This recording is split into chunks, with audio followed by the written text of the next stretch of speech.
Bonsoir frères et sœurs dans le nom de notre Seigneur Jésus-Christ. Je fais cette vidéo pour pouvoir exhorter nos frères et sœurs.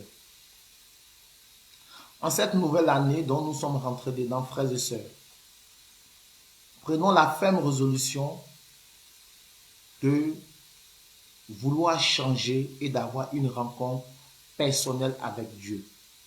La rencontre ne se trouve pas dans un pasteur. La rencontre ne se trouve pas dans un homme de Dieu. Mais la rencontre se trouve en Jésus-Christ. L'homme de Dieu est celui qui va t'orienter. Mais ton salut garanti ne vient pas de l'homme de Dieu. C'est pourquoi je vous exhorte à vraiment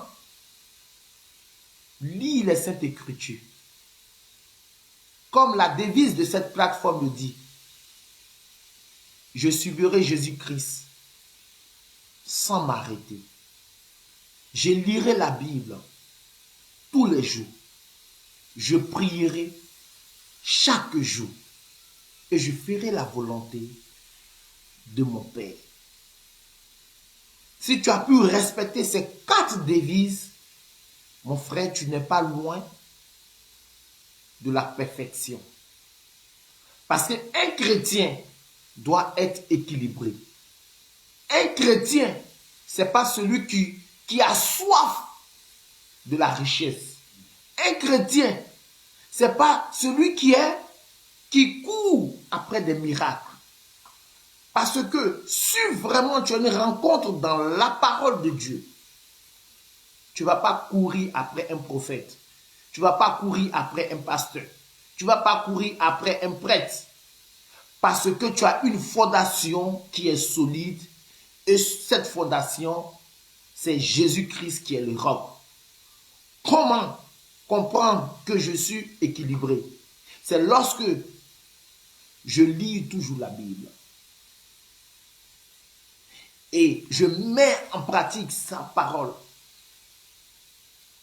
Et je fais la volonté du Père. Comment faire la volonté du Père? Parce que la parole de Dieu par l'Esprit Saint va t'instruire, va te donner des enseignements. C'est pourquoi je vous exhorte ce soir à vraiment mettre votre vie à plat, se poser des vraies questions. Est-ce que je suis fils ou fille de Dieu? Parce que lorsqu'on est fils ou fille de Dieu, on n'est pas lié au mensonge, on n'est pas lié au vol, on n'est pas lié à l'adultère, on n'est pas lié à la masturbation, on n'est pas lié à l'ivrognerie. Parce que la parole de Dieu nous dit que la parole de Dieu est source, vie et délivrance. Donc si tu as reçu cette parole qui est Christ, dont elle ne passera jamais, il y a eu une transformation et une rencontre sincère entre toi et ton Dieu. Tu n'as pas peur dans la situation dans laquelle tu vis. Malheureusement, Satan est en train de manipuler des gens pour les éloigner de Dieu. Comprenez quelque chose? On dit l'ange. Satan se déguise en l'ange de lumière. Satan se déguise en l'ange de lumière. Donc, toutes ces églises que vous courez pour chercher la richesse, vous cherchez la bénédiction. Vous savez qui vous prophétise dans ces hôtels-là? C'est pourquoi toi, quand on te donne une prophétie, examine les Saintes Écritures. Examine les Saintes Écritures. Ce n'est pas toute bénédiction que tu dois recevoir. Parce que même dans la maison de Dieu, là, il y a beaucoup de diables là-bas. Mais cela ne veut pas dire de fuir la maison de Dieu. C'est à toi de discerner. C'est pourquoi la Bible dit, vous êtes zélés, mais vous avez le manque d'intelligence. Mes frères, par votre zèle, accompagnez ça de l'intelligence. Et lisez la parole de Dieu. Et quand un homme de Dieu vous parle, par rapport à la parole de Dieu, vous allez voir si c'est authentique ou bien il est dans la fausseté. Pourquoi? Parce que tous tout ce que les hommes de Dieu vous donnent, vous prenez ça. La parole de Dieu est le comprimé de l'âme et de l'esprit. Donc, si tu gommes tout, tu peux manger une mauvaise nourriture qui ne sera pas bien pour le bien-être de ton âme et de ton esprit. Malheureusement, c'est ce qui se passe dans les églises. Il y a beaucoup qui ont avalé une nourriture pourrie. Une nourriture tellement pourrie qu'eux-mêmes, ils sont déséquilibrés spirituellement. Ils n'ont aucune fondation. On dit va à gauche, il va à gauche. Va à droite, il va à droite. Va au milieu, il va au milieu. La Bible dit malheur à celui qui met confiance à l'homme. On a un seul maître. Ce maître, c'est Jésus-Christ, qui ne cesse d'intercéder pour nous. C'est pourquoi ce soir, Dieu m'a mis à cœur de vous parler des 7 promesses de Dieu. Des 7 promesses de Dieu. Parce qu'on a trop soif de la richesse. Mon frère, tu peux avoir la richesse et puis tu vas en enfer. On n'est pas contre la richesse. Mais les hommes de Dieu ont tordu les versets bibliques. Ils ont tellement tordu les versets bibliques que nous croyons que parce que nous sommes forcément chrétiens, on doit être riches. Lisez bien la Bible. Il y a des serviteurs de Dieu qui sont morts pauvres. Pourtant, ils avaient la crainte de Dieu. Je vous donne un exemple. Zacharie, depuis sa descendance, jusqu'à lui, Zacharie était un homme qui était conforme à la parole de Dieu. C'était un serviteur de Dieu. Zacharie a attendu le moment de Dieu jusqu'à sa vieillesse. Et Dieu a posé un regard de miséricorde sur lui en lui donnant un fils héritier qu'on appelait Jean le Baptiste. Mais il a gardé l'intégrité de la parole de Dieu. Comment nous nous laissons manipuler par des gens? On court après des miracles. On court après tout ce qui va faner. Je ne suis pas contre la richesse. Parce que la richesse là, quand on dit c'est Dieu qui donne là, à la fois Dieu donne là, à la fois aussi il y a des serviteurs qui n'ont pas eu de richesse, ils ont été bénis et ils sont au ciel. La seule richesse qui est garantie pour toi, c'est ton salut. Maintenant, ta richesse, c'est ta tête, ta capacité de travail qui va te bénir. Ce n'est pas un miracle qui va quitter du ciel. Parce que lorsque Dieu bénissait le peuple juif là, en Israël là, il a dit si vous venez, Deutéronome 26, allez-y lire tout ça, vous allez comprendre. C'est ce verset là que beaucoup d'hommes de Dieu prennent et puis ils transforment ça à leur façon. Parce que Dieu a parlé de la richesse. Tu seras riche. Tu seras riche. Mais où est passée la repentance? Où est passé le péché que les gens vivent? Pourquoi ne vous parlez pas de ça? Parlez du péché pour que les gens puissent se convertir. Pour que les gens puissent vivre la tranquillité, l'harmonie, la paix, la stabilité. Voici l'évangile du Christ. La vraie parole qui peut te sauver là, c'est la repentance. Ta rencontre personnelle avec Dieu. Le reste là, ce sont des options, frère. C'est pourquoi Dieu a dit, on va lire quelques versets, les 7 promesses, nous allons lire les 7 promesses pour que vous puissiez comprendre que je prêcherai sur le Saint-Esprit. Vous allez comprendre, l'âme et le Saint-Esprit. Dieu prend soin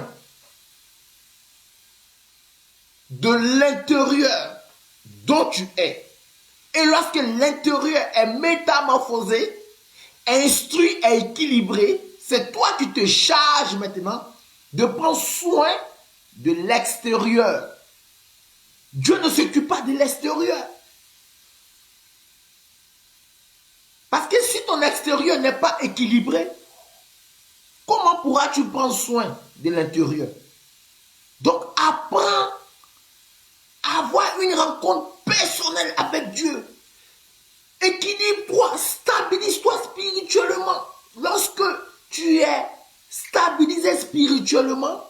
l'extérieur maintenant va rayonner. Oui. Pourquoi ça va rayonner? Parce que tu es bien dans ta tête. Tu es libre dans ta tête. Maintenant, tu prendras soin de l'extérieur. Mais malheureusement, les gens souffrent et ils veulent prendre soin de l'extérieur. Et à l'intérieur, c'est de la vermine. Il y a de la pourriture à l'intérieur. Frère, si tu es lié au péché, je te demande pardon en cette nouvelle année. Arrête de voler. Arrête de mentir. Arrête de faire l'avortement. Arrête de te droguer. Arrête de chercher la femme ou le mari d'autrui. Donne ta vie réellement à Jésus afin que la parole puisse t'affranchir dans la vérité. Pour que tu puisses être transformé. Pour que tu sois transformé réellement. Donne ta vie à Jésus-Christ. Et Jésus-Christ te bénira. Parce que ton salut qui est garanti, ta vie qui est garantie plutôt, c'est le salut. Ce n'est pas les richesses de ce monde-là, où tu cours après ces richesses. Ce n'est pas ça. Tellement qu'on vous a donné une nourriture pourrie. La nourriture pourrie qu'on vous a donnée, on vous a fait croire qu'un enfant de Dieu doit être riche forcément. Donc vous courez après les miracles de longueurs à journée. Quand vous attendez tel prophète, on dit les puissants, vous êtes là-bas. Tel prophète, on dit les ceci, vous êtes là-bas. Vous êtes déséquilibré spirituellement. Est-ce que tu as bâti ta vie sur le roc qui est Christ, qui te donne la promesse de ne jamais t'abandonner? Est-ce que tu as bâti ta vie sur Christ qui a dit il marcherait avec toi tous les jours de ta vie? Est-ce que tu as bâti ta vie avec Christ qui est le roc qui dit qu'il te rendra fort tous les jours de ta vie? Est-ce que tu as bâti ta vie avec Christ qui dira que lorsque tu as des problèmes que tu lui poses, lui, il a la résolution? Pourquoi vous mettez votre confiance à l'homme? Pourquoi vous mettez votre confiance à l'homme? Est-ce que tu as bâti ta vie en Jésus-Christ qui dit il pourvoira à tes besoins? Parce que c'est Christ qui peut à nos besoins. L'homme ne peut rien. Est-ce que tu as bâti ta vie en Jésus? Lui qui peut te donner la paix, non pas comme le monde le donne. Est-ce que tu as bâti ta vie par celui qui peut t'aimer par un amour infini, inconditionnel, sans rien attendre en retour? Si c'est cette promesse-là, tu as pris pour faire de ça ta fondation de ta vie, tu n'as pas besoin de courir de gauche à droite. Tu n'as pas besoin qu'on prophétise sur ta vie. Parce que ta vie déjà est remplie. Ta vie est riche. Ta vie est équilibrée. Parce que Christ prend soin de toi. Parce que Christ marche avec toi. Parce que Christ est ta force. Parce que Christ répond à tes besoins. Parce que Christ t'aime dans un amour inconditionnel. Parce que Christ te donne la vie en abondance. Tout ce que je dis là, ce sont des promesses de Dieu. Mais nous ne lisons pas la Bible. Je vous exhorte, frères et sœurs, allez lire la Bible. Je vous exhorte parce que la Bible, c'est la vie. C'est pourquoi la devise de ma plateforme, je dis, je marcherai avec Christ sans m'arrêter. Je lirai la Bible tous les jours. Je prierai chaque jour de ma vie et je ferai la volonté de mon Père. Parce que lorsque tu liras la Bible, Dieu te parle. Vous voulez que ce soit des hommes qui n'ont qu'à dire que Dieu a dit. Lisez la Bible. Lisez la Bible. Ouvrez votre cœur. Pour que Dieu même puisse venir assiéger votre âme, votre esprit.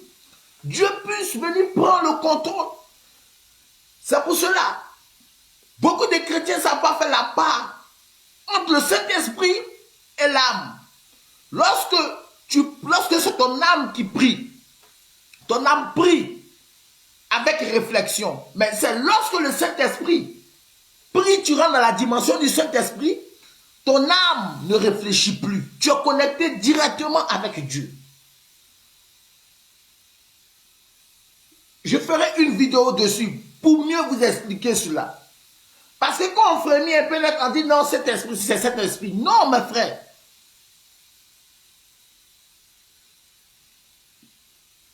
Nous allons lire quelques promesses de Dieu pour que vous puissiez comprendre. Et moi, c'est ce que je vis que je vous prêche. Ce que je vis, c'est ce que je vous prêche. Parce que j'ai confiance en Dieu. Quand je traverse des moments difficiles, je prends du recul, je me pose, je médite. Et lorsque je suis en train de méditer, Dieu me met à cœur. Va lire tel verset. Quand je lis, je comprends que c'est Dieu qui est en train de me parler. Et le lendemain, j'ai la résolution de mon problème. Apprenez à faire de même comme moi. Apprenez à faire de même. Arrêtez de courir derrière ce que va faner. On ne va pas enterrer quelqu'un avec une voiture. On ne va pas enterrer quelqu'un avec de l'argent. On ne va pas enterrer quelqu'un avec la maison. Ce sont des choses que nous avons besoin, mais ne soyons pas esclaves de ça. Parce qu'aujourd'hui dans les églises, on ne vous parle pas de la repentance. Aujourd'hui dans les églises, on ne vous parle pas de vos péchés. Et beaucoup de chrétiens sont assis avec de nombreux péchés à l'église. Et ils disent non, comment je peux aider avec l'œuvre de Dieu? On t'a dit que Dieu a besoin de ton argent. Dieu n'a pas besoin de ton argent. Dieu a besoin de te sauver toi-même. Il n'a pas besoin de ton argent. Ce n'est pas en donnant l'argent à Dieu que tu iras au royaume des cieux. La Bible dit l'or et l'argent l'appartient. Mais Dieu a besoin que ton âme soit sauvée. C'est cette âme-là qu'il faut mortifier. C'est cette âme-là qu'il faut lui donner du travail. C'est de ça que Dieu a besoin. L'intérieur pourrit et l'extérieur brille. Mon frère, je suis venu te dire ce soir que Dieu a des promesses pour toi. Dieu te dit dans Jérémie 42. Dieu te dit dans Ésaïe 43 plutôt, à partir du verset 2. Il sera avec toi. Si tu veux, on va lire le verset pour que tu comprennes. Il dit, si tu traverses les eaux, je serai avec toi. Et les fleuves, ils ne te submergeront point. Si tu marches dans le feu, tu ne brûleras pas. Et la flamme ne t'embrasera pas. Voici la promesse. Il dit, je serai avec toi. Est-ce que tu as bâti vraiment ta fondation sur cette parole? On n'a pas, malheureusement, nous sommes des chrétiens qui n'ont même pas de conditions. Nous sommes des chrétiens qui n'ont pas de conditions. Et c'est malheureux. C'est pourquoi notre vie ne décolle pas. Notre vie ne va pas d'avance. Notre vie est fade. Quand il lit dans le psaume 121 à partir du verset 7, Dieu te dit qu'il va te protéger. Ce que sa bouche dit, sa main le fait. Pourquoi tu ne bases pas ta foi sur ça? Base ta foi dessus, frère. Base ta foi dessus, sœur. Quelles que soient les tribulations de ta vie, Dieu dit, je te protégerai. Comme j'ai l'habitude de dire, lisez Deutéronome 31 à partir du verset 8. La Bible dit, je marcherai avec toi. Je serai devant toi. Je te tiendrai par la main. Ne sois pas effrayé. Prends courage. Lorsque tu passes par des problèmes, c'est qu'il y a une dimension de bénédiction qui arrive. Mais les chrétiens modernes d'aujourd'hui ont peur de passer dans des difficultés. Il dit, dans Jérémie 33, à partir du verset 3, comme j'ai l'habitude d'appeler le téléphone de Dieu, lorsque j'ai un problème, j'appelle le Seigneur. Invoque-moi le jour de ta détresse et je te répondrai. Mais malheureusement, lorsque nous sommes dans ce genre de problèmes, nous commençons à lapider Dieu. Nous commençons à dire des paroles blasphématoires à Dieu. Frère, en cette nouvelle année, je prie que la faveur et la grâce de Dieu te transforment. Je prie que la faveur et la grâce de Dieu te délie et ôte tout péché qui te rend esclave. La masturbation, le vol, l'adultère, l'incrédulité, l'ivrognerie. Que tout cela soit neutralisé dans le nom puissant de notre Seigneur Jésus-Christ. Jésus t'aime encore, il n'a pas encore dit son dernier mot dans ta vie. Accroche-toi à ces promesses-là. Quand il parle dans le livre de Jean 14 à partir du verset 27, il dit, je te donnerai la paix, non pas comme le monde la donne, mais comme moi je te donne. Mon frère, si tu as la paix de la vie, si tu as la paix du Christ, c'est une richesse qui n'a pas de nom. C'est une richesse qui est plus que l'or et l'argent. Est-ce que vous imaginez cela?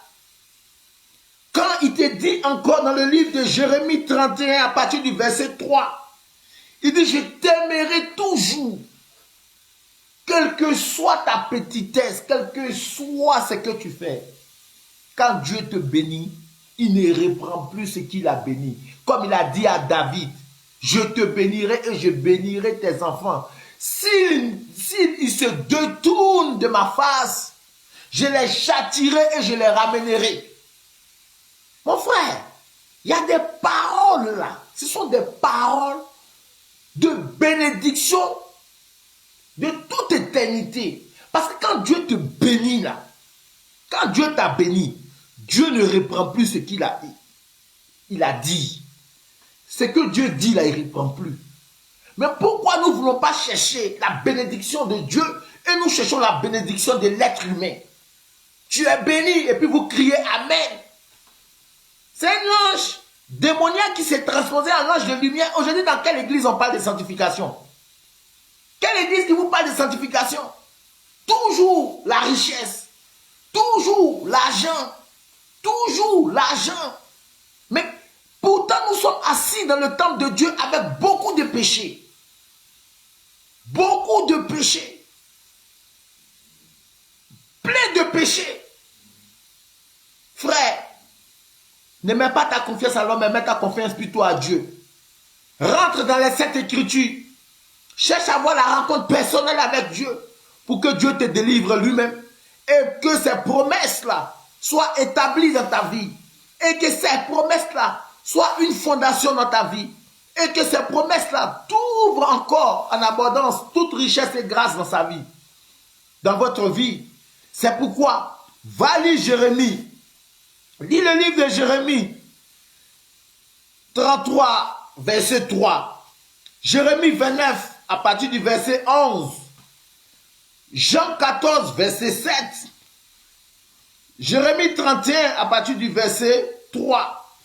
Et Ésaïe 42, à partir du verset 2. Voici les 7 promesses que tu dois méditer et t'imprégner de cette parole dans ta vie. Frère, que Dieu vous bénisse abondamment. Que Dieu vous ouvre les portes de grâce à cette nouvelle année. Que Dieu fasse que nous soyons transformés. Afin que nous puissions vraiment écheler si la bénédiction à laquelle il a destiné pour chacun de nous. Que la bénédiction là ne tarde pas. Elle tarde parce que nous sortons. Nous sortons de ce que Dieu veut faire avec nous. Comme j'ai tendance à dire, si tu sors de l'alliance de Dieu, tu tardes ta bénédiction. Tant que tu ne reviens pas, tu seras toujours en train de tourner en rond. Et beaucoup de personnes tournent en rond sur les réseaux sociaux. On dit tel prophète fait miracle, il est là-bas. On dit lave-toi avec le sel, il est là-bas. Lave-toi avec ceci, il est là. Mais tu savais quoi, tu te laves? Le monde fait peur. Ta seule bénédiction, c'est la Sainte Bible. La parole de Dieu est dans la Sainte Bible. Médite-la avec ton cœur. Qu'elle ne quitte pas les bouts de tes lèvres. Que tu la murmures jour et nuit. Que tu la mettes au cou comme une chaîne. Elle t'aidera à avancer dans la vie.